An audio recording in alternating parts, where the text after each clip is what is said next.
So be on your hands and your knees. And from here, some bull cat cow. So nothing fancy, just inhales, arch the back. Exhale, round the spine. So every time you arch the back in this cow position, get a sense that you're pushing with the tops of your feet down. So you're pushing down with the tops of your feet. So you can even keep the feet, tops of the feet down as you do this. And round the spine, and you're still getting a sense of pushing with the tops of the feet, but also pushing with the hands. And then arch the back, so keep the tops of the feet down, and then arch in the other direction. And just get the breath moving nice and easily here. Breathe in and breathe out. We're not going to recreate the asana wheel today. We're just going to go through our basic practice. Now let's switch this simple movement from cat-cows to regular hands and knees. Inhale, and then exhale, shift to child's position. If your forehead drops easily, then do that. And then forward to regular hands and knees, and then backward to child's position. If you can drop your forehead, touch it, and keep your arms nice and long, that's great. If you try to drop your head and your elbows bend out to the side, forget about trying to get your head to the floor. So just go forward and backward and forward and backward. This is a little bit like when we were developing, going from, being little slugs on the ground and not being able to get up yet to those first movements that we take developmentally in order to start to crawl. Okay, so now from here, let's add this. We're tucking our toes under and back. We're going to keep the basic shape of a cow position where the spine sinks or draws downward.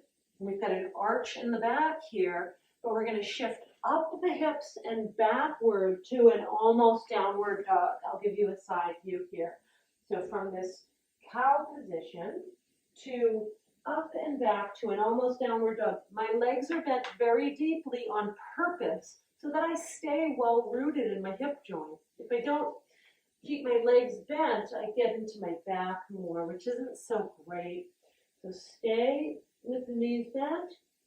And then as you inhale, you come forward and arch your back even a little bit more. As you exhale, shift back to an almost downward dog because the knees stay bent. And then come back to the arch. And then just go back and forth. You're really keeping that back bend the whole time. So you inhale in the cow and you exhale into downward dog. Just do it a few more times. Good. Good. Great. Great. Great. Great. So from our almost downward facing dog, so get on up in that position. So now you can just feel it's different. The way the weight lands in your hands is different. So take a quick peek at your hands and look at the place that's where the thumb and the index finger are, the roots of the thumb and the index finger are, and ground that part of your hand. Sometimes there's a tendency, for whatever reason, it doesn't so much matter, but that the inner edge of the hand gets light and it pulls away from the floor. Just for your downward dogs today, try to keep this part grounded. Just try to keep it grounded. Okay, from this downward dog with bent knees, let's pull forward to a plank position. And then bend the knees and shift back to downward dog.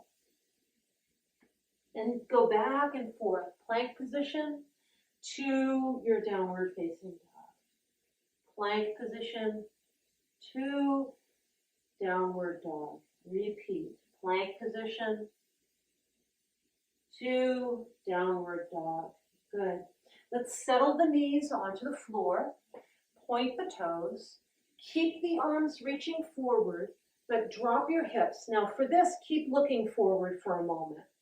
So don't look so far forward that it hurts the back of your neck or makes you feel nauseous. Just look forward a little bit. Breathe in and breathe out. And really elevate your forearms off the floor so your palms stay down. Your forearms are well off the floor and your elbows are straight. Then turn your inner right elbow toward the left side a little bit. Turn your inner left elbow toward the right side a little bit. As you do that, take some nice long deep breaths and feel for any sensation when you turn your arm like this take a quick look at me. So take your attention to here. So I'm turning my arm like this, but I'm feeling for what's going on in my side flank, underneath my shoulder blade, to the sides of my ribs. Okay, breathe in and breathe out. Turning, turning, turning, just dialing in. Breathe in and breathe out. Now, keep your arms basically as they are, except for walk your hands back and see if you can do this and keep your arms straight. So I'm taking my left arm back a little bit, I'm grounding it, and then I'm taking my right arm back a little bit and I'm grounding it. I'm trying to keep my arms straight as I do this. Walking back all the way up to sit on your heels. When you get to sit on your heels, if your knees are sensitive, do not be shy about using your 2 blocks.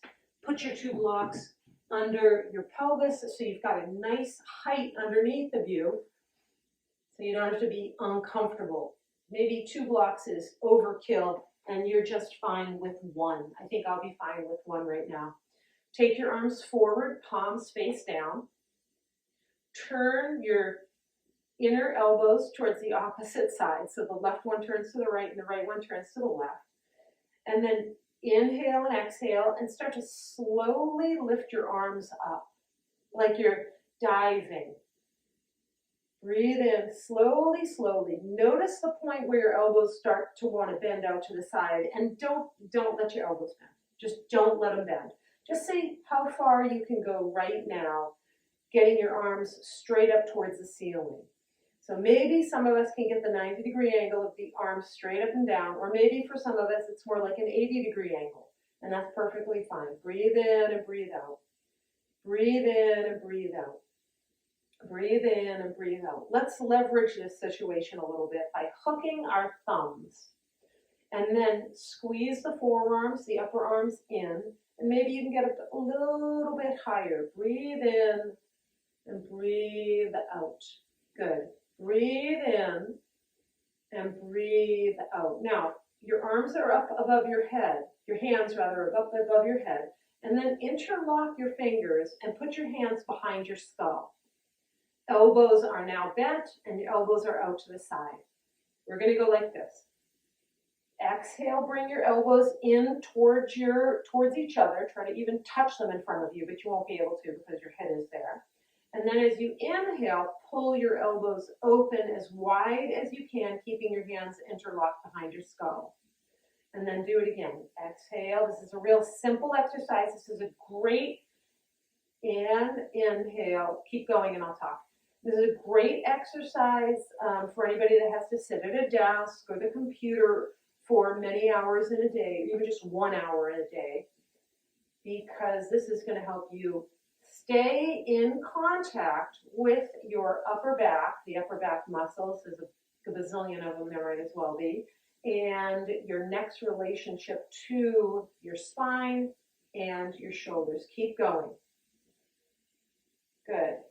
And then what we're going to do is we got the elbows out to the side, keep them out to the side, rehook your thumbs, we're reversing all of this, take the arms overhead, separate your hands, no hook now, and then take your arms back down. Let's just take a deep breath or 2 here. Breathe in and breathe out. We're going to go through all of that again. Other thumb is going to be on top. Arms come forward, straight ahead, inner elbows turn upward a little bit. Breathe in, breathe out, lift your arms, lift your arms, lift your arms. Notice when they want to start to bend, don't let them bend, keep them straight. Stay at the place just before they start to bend. Breathe in and breathe out. Soar upward.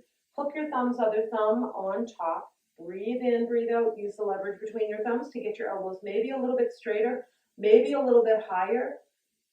Breathe in and breathe out. So all of the shoulder work is great for your lungs. It's just one of those things. The upper part of the lung is right underneath the shoulders. I mean, that's sort of an obvious statement, but there it is. Breathe in and breathe out. Interlock all of your fingers and bring your hands behind your skull.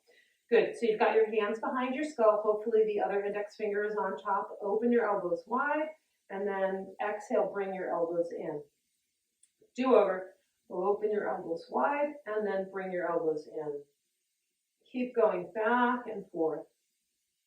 So also, not only with breathing, which is sort of primary, but also this is going to help you with your downward dogs, your upward dogs. Anytime you're bearing weight on your hands, wrists, arms, and shoulders, you know, a little bit more sensitivity, which is part of what this is helping create, and mobility, which is also what this is helping create. Pull your elbows back, keep them back. We'll take 4 breaths. Inhale, exhale, 1. Inhale, exhale, 2. Feel those shoulder blades draw in. Inhale, exhale, 3. Inhale, exhale, 4. Good. Hook your thumbs. It's a reversal. Lift your arms up. And then separate your hooked thumbs. And now then bring your arms nice and slowly down. Put your hands on your thighs. Elevate your hips. Put your hands on the floor. Walk your hands forward. So as it is right now, I have the block between my ankles. And what I'm thinking is, what would it be like if we just tucked our toes under and back, kept holding on to the block with our ankles, kept the knees bent, and did a downward dog with our ankles squeezing the block and our knees still bent. Also, make sure you are still, I'll give you the back view. Make sure you're still keeping your knees, I already said that, keeping your knees bent. So I've tucked my toes, pushed my hips back, hips up, holding the block between my ankles. This is just giving me a boundary, which I may or may not need right now. Oh, this is the other thing. Keep the index knuckle and root of the thumb grounded. Breathe in and breathe out. What's it like here to pull this shape into a plank pose, all the while holding onto the block? It's a little different, right? And then go back to a bent knee downward dog. So if anything, what this will give you is a sense of, now go back and forth a few times. We always done, I mean, come on, plank. We always do plank. But this is a different, it's a different variation. You're holding a block. So you have to pay attention to what your ankles and your feet are doing right now. It's like you can't get around it. Breathe in and breathe out. Okay, so enough of that. Put your knees back down onto the floor. Let's go ahead and move the block out of the way. Supercalifragilistic. Excellent. Okay, back to a bent knee downward dog.